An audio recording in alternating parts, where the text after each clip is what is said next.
Up first, we got Leo. So I have some questions that I asked. So how did you make, or how did you get into making 3D, and what's your backstory?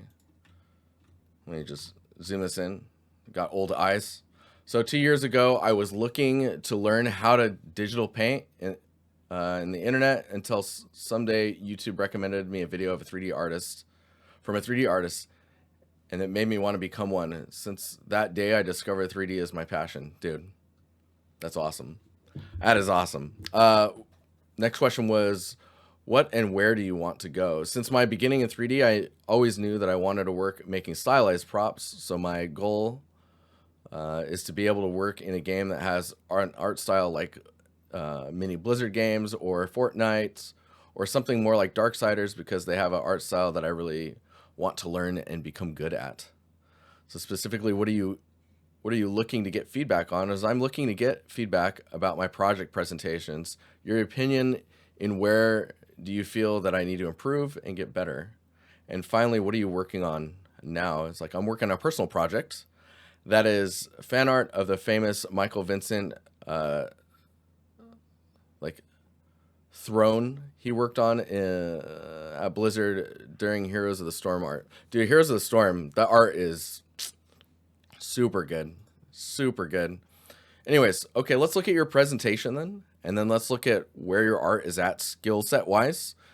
And then maybe some like pointers that I can give on something to focus on to push your visuals that much further. So first off, so I really like this thumbnail with the Polaroid. Like that's cool with the presentation like that. It kind of makes me want to see all of your thumbnails as Polaroids. I think that would be kind of fun. But I'll leave that up to you. Oliver, good to see you, man. Yeah, so imagine all of your thumbnails are Polaroids.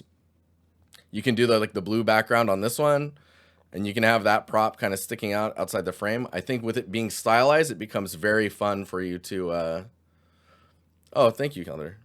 I think it becomes very fun to play around with your presentation. And the biggest benefit is it unifies all of your thumbnails. So you start to get this very clean, unified, like orderly look. The thing I would say about this thumbnail is you'll notice the background, and maybe Discord recently changed their background color. The colors are just slightly off. So giving yourself enough room to not only match that color, but if you want to have like a drop shot on there, you can start to make your portfolio look like a lot of Polaroids or like ultra wide prints with like a little shadow behind them, just kind of floating against the wall. It'd be kind of cool. Kind of makes me want to also say that if you go that route and you get like 10, 15 posts in here, of those 15, maybe make like 3 or 4 of them look like just the thumbnail is the nail in the wall with like a torn piece of paper, or like the shadow, like where a portfolio piece will go. It's like the work in progress post. But I think that would be really cool just for presentation stuff. Let's look at your work here. So this one's last year. Quality wise, it's pretty cool. You're following your references pretty close as well. So of course this is last year, so we won't critique it too hard. Now you got to make 11 more projects by next stream. I mean, they can be empty. We're talking just thumbnails. Just thumbnails. Like, just do whatever you want with your portfolio on Artstation. It's totally fine. So the thing I would comment on for this one is making sure to match the shape language that you're seeing in the concept. Overall, you're doing that quite well. I think with the edges, like this sharp edge, it's still got like what feels like a bevel on it, right? And this is quite beveled as well. You can see in the concept, it's relatively sharp. Given the sharpness or the language that you've got going on here and how you've transferred it from a 2D concept to 3D, I would try and stay consistent with that language. So up here, this hard edge, I would bevel that to at least this, or maybe around here, or even like the edges here. And then with this edge, this is too sharp when you look at the concept. It looks like it's got a bevel as well. It's a little bit softer, a little rounder on the top. So getting that language to be consistent throughout your work would be really good. Oh, this is nice, the presentation here. Otherwise, nice job on the metallic. Looks relatively black and white. There's a little bit of gray values in there.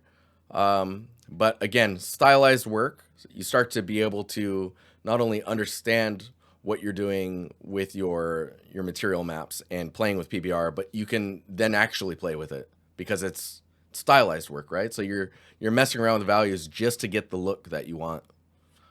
You don't necessarily, in that case, need to have your metallic black and white. You can play around with the values to get the metal to look a very specific way that you want it to look. It doesn't have to be like accurate in that sense. Overall, nice presentation.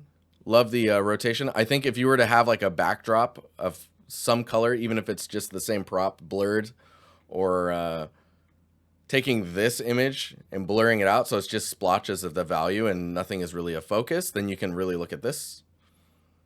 I'm sure you've seen me edit enough photos to see what that looks like from my perspective, at least.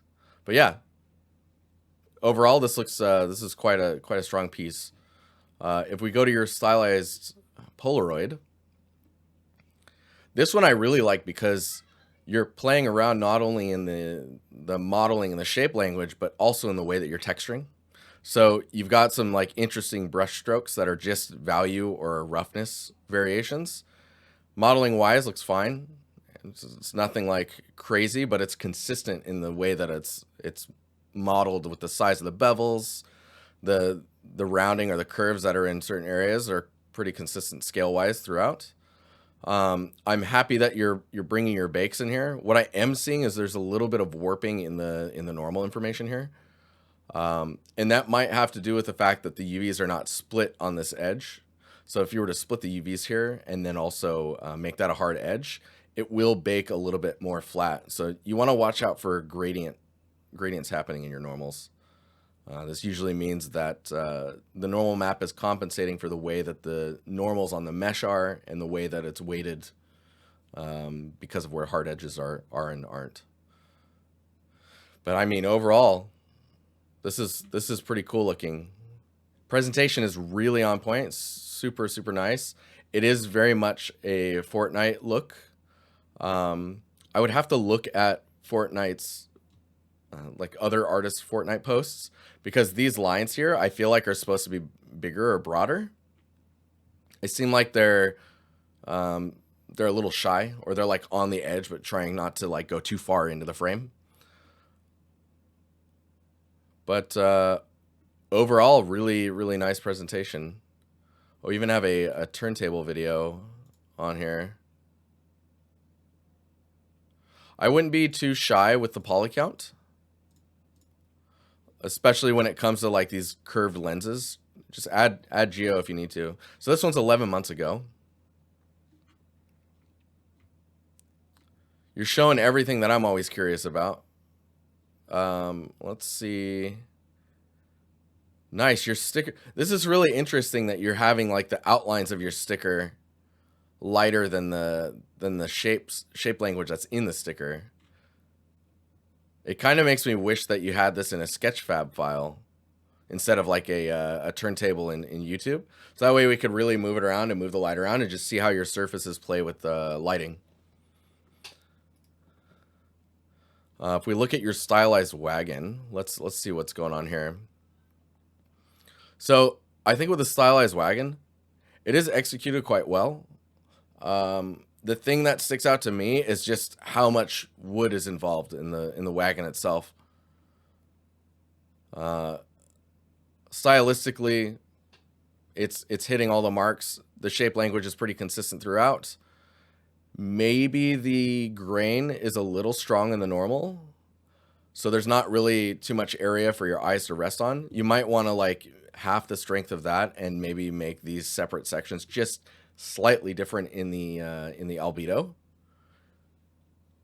It says that's base color, so maybe that's all of that information is in the albedo. It looks like it is, which is pretty cool. It's just toning the strength down of that information would, I think, would be helpful. And then anywhere where you can kind of break up I mean, maybe it's let me think here. Maybe it's the metal. The metal elements are quite dark, so everything is just very contrasty. So there's that. But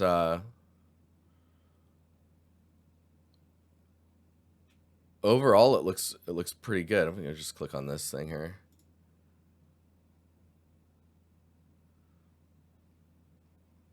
Yeah, so your axe is its own thing, the barrels are its own thing, and then the wagon is its own as well. I think when you have them separated out like that, you totally have the room to present them where in different ways of presentation, where you have the barrel next to the wagon, or like an axe tilted up against the wagon, and then like 3 barrels stacked around. Oh yeah, this is probably a typo. I see that, Jamie. You got eyes like a hawk, man. 2028. This is probably 2048, unless we're in the future. Not the ultimate future of 2048, but 2028. Man, that's not that far away, to be honest. But yeah, just a little typo there. Overall, though, nice and consistent. It's just a lot of brown. Like, if there was a good way to add like a directional color, like maybe on the tops of all of the wood is just as a lighter value. Maybe the rings of the tire aren't wood, they're metal as well, similar to this. But then the contrast of the wood to metal, lowering that contrast to get everything kind of together, I think would be really, really helpful.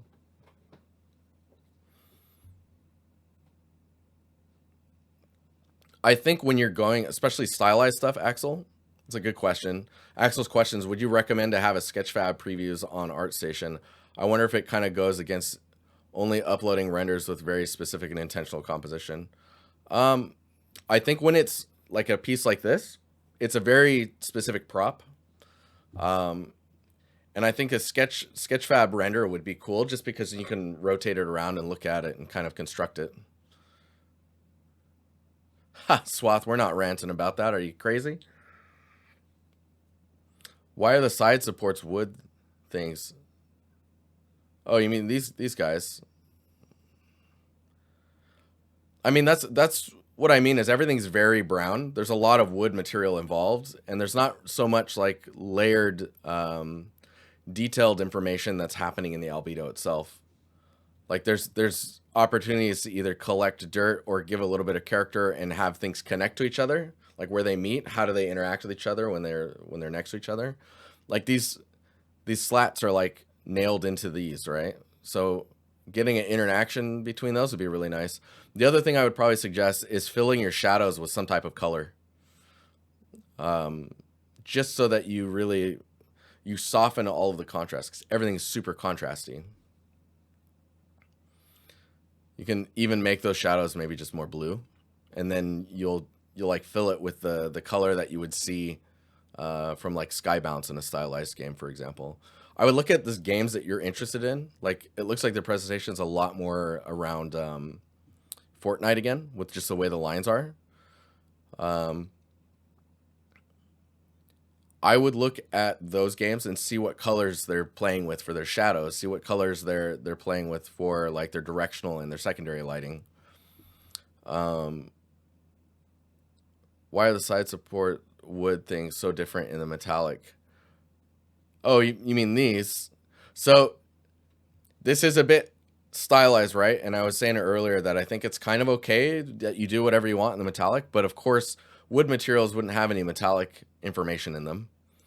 But if that's a look you're going for, like this isn't a real material, like this isn't going to read like wood. It's going to read like stylized wood, I guess. With stylized work, you can play around with that information a little bit more, but this does beg the question of why is this black and this is kind of gray? Like if this is the kind of rules you've built for yourself for like, this is how I want wood to look like in the metallic map, it should be consistent throughout the wood pieces. like these side pieces. You see how dark this is and how light this is? That's because this is gray and metallic and this is not. That's how much the metallic value is shifting the look of the surface.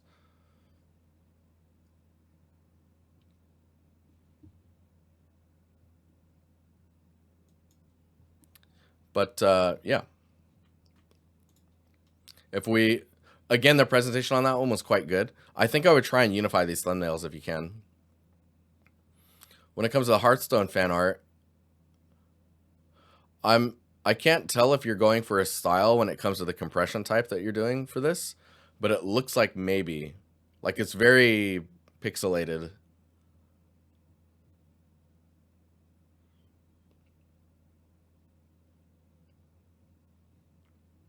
Let's see. Yeah, presentation on this is, I really appreciate the fact that you're showing your bakes, your maps, how you've UV'd things. It's good. Oh, nice. Concept by Moon Colony.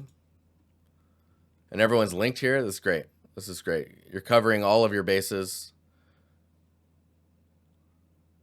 I don't know if you need all of these displayed.